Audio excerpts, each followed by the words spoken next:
Eto, napakagandang balita rin ito. Nitong hayop na balitang ito. Diyos ko, ito, matagal na kasing gustong pareaksyonan sa akin to. Itong napakagandang balita na si Risa Ontiveros tinanggap daw ng malugod. Tinanggap daw ng malugod si Risa Ontiveros dyan sa Cebu.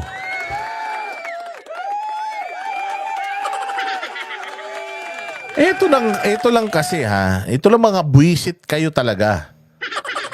Pati itong pati itong event na pangsimbahan, event na dapat pang spiritual.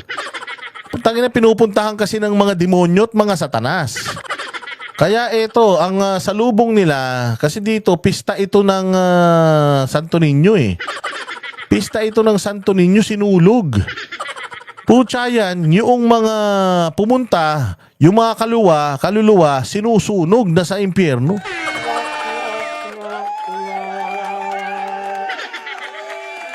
Oo, sinulog festival, pucha yan. Kaya nga hindi kami nagpunta ni Jay Guevara dyan. Baka magiging sinunog festival yan. Ang itim pa naman namin dalawa. Pero eto, walang hiya na yan. Si Risa Ontiveros, pucha, nagpunta-punta pa rito kasama yung 8 diretsong mga walang silbi sa buhay. Oh, ayan, in special mention pa daw, putang ina nyo ha. You are in Visayas. Tandaan ninyo, Visayas and Mindanao is a Duterte nation. Oh, anong ginawa? Akala ninyo ha, tahimik lang ang mga tao. Pero putay na Risa, walang may gusto sa'yo. Ikaw ang babaeng abalos. Sabi nga ni Jay Guevara, nakalimutan yata nila na demonyo sila at itong pagtitipon na ito ay isang banal na pagtitipon. Ibig sabihin dapat yung mga banal na tao lang nandito. Hindi pwedeng magpunta rito ang isang babae nagpapanukalang batas na magpiningger ang mga anak nating 4 na taon pataas. Putangin ang buhay to. Saan ka makakita ng ganyang putya yan? Mantakin mo ang sineselebrate dito yung batang Jesus. Tapos pupunta ka dyan, may panukala ka. Tapos ang nakalagay sa panukala mo ayon sa mga eksperto, sa mga senador na kasama mo, kay Bongbong Marcos.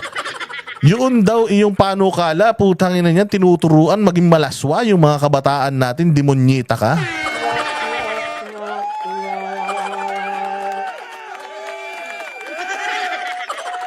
Walang hiya ka. Hindi ba? So, eto, pakinggan natin mga bossing. Pakinggan natin mga boss, etong mainit na pagtanggap kay Risa Ontiveros.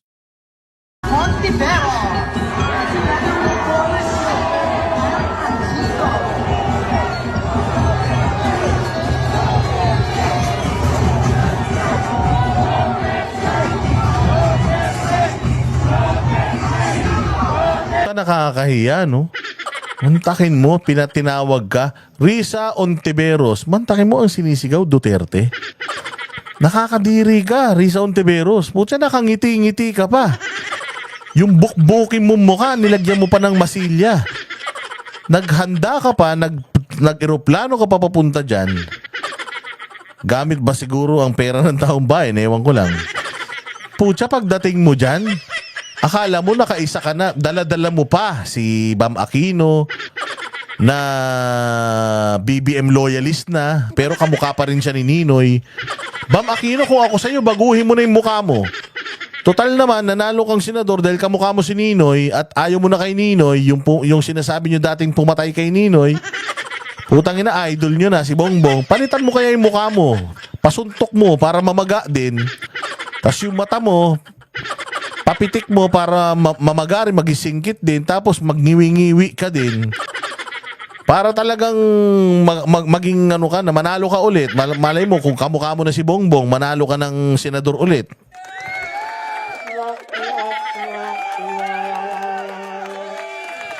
Oh, dala-dala si Bam Aquino, tapos dala-dala si yung ng DOH dati, yung model ng DOH sa si Yossi Kadiri.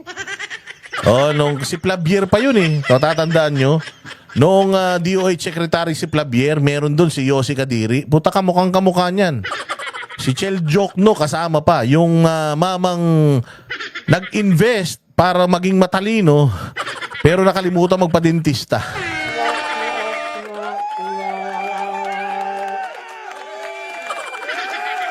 Oo, putya kasama niya yung dalawa. Ipapangampanya niya sana. Yun lang ang masakla. Pagdating doon, ang sigaw ng tao, Duterte. Duterte. Sheila Maruque, salamat kaayo. Marquez pala. Sheila Maruque, salamat.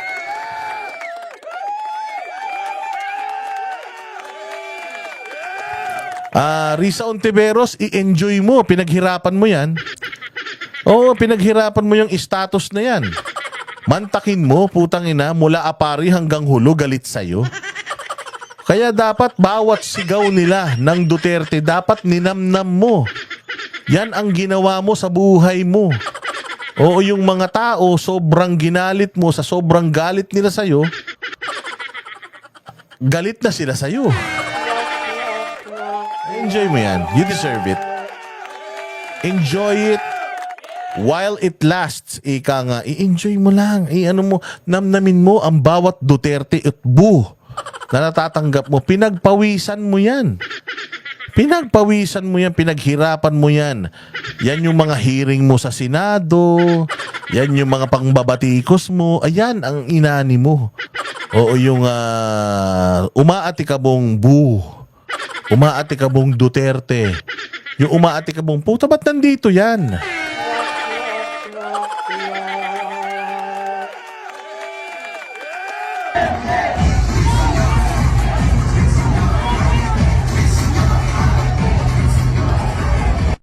Nakakahiya, no? Nakakahiya to, Risa. May mukha ka pang iharap sa pamilya mo. Kung ako sa'yo, naglayas na ako. Kung ako sa'yo, nagbalot-balot ako tapos lumayas na ako. O tumira na ako sa Taiwan, ganyan. O kaya sa, pumunta na ako sa Mars. Total naman, balita ako, nagpapadala na ulit ng unggoy dun eh.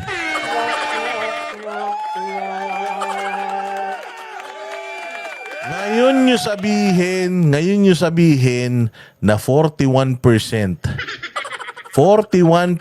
ng mga Pilipino ang pabor sa impeachment ni VP Sara. Tandaan ninyo, every time na pumupunta kayo sa mga lugar na ganito, kayong mga dilawang tae, alam mo, para inisin lang kayo ng tao, sinisigaw nila Duterte. Dahil alam nyo yan eh. Basta naririnig yung mga pangalan Duterte, putsang ina, parang sinisilaban kayo eh.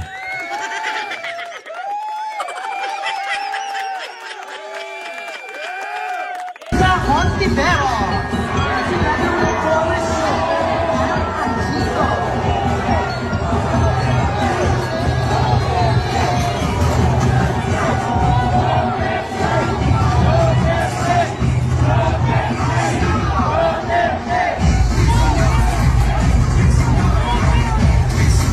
Standing ovation, Risa.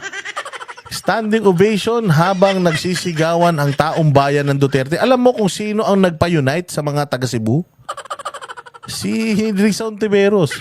Nung narinig nila si Risa, putangin na mo, Risa. Putya, mantakin mo, lahat ng tao dyan hindi magkakakilala. Nung dumating ka, nagkaisa sila.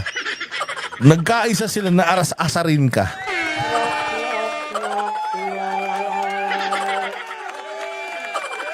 Ito yung mga ginawa mo kay Pastor Apollo Kibuloy. Yung mga pinaggagawa mo dyan sa Senado, ito ang inani mo. Lahat ng tao hindi magkakakilala. Baka may mga magkakapitbahay pa nga dyan, magkakagalit pa. Nung nakita yung pagmumukha mo, nagkasundo sila lahat. Tara, asarin natin si Bukbuk. Sigawan natin ng Duterte. Biglang nagkaroon ng unity team.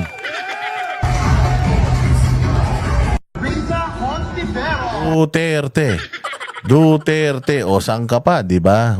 Risa, again i-enjoy mo yan dahil deserve mo yan. Sa mga dala-dala mong mga kandidato dyan na si King Kong Pangilinan, si Chel, Jok, at saka si Bam Marcos.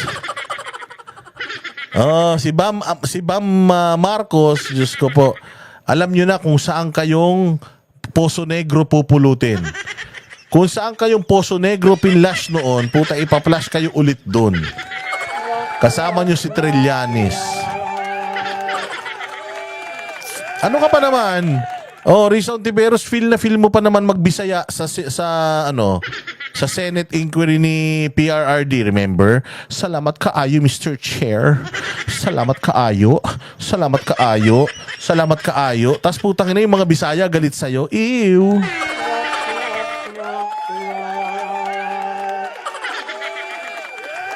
Feeling Bisaya na ayaw sa kanya ng mga Bisaya. Kaya na magbago ka na, Risa Ontiveros, kung ako sa'yo. Kung ako sa'yo, Risa Ontiveros, mutya maglayas ka. Baka sakali hanapin ka nila.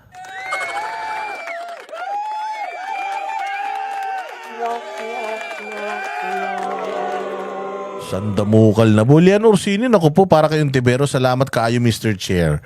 Buti nga, hindi ka binato ng silya dyan, Mr. Chair, eh. Puro kayo mga epal. Puro kayo mga epal. Ayan ang nangyayari sa yung mga demonyo kayo. Diyos ko, Lord.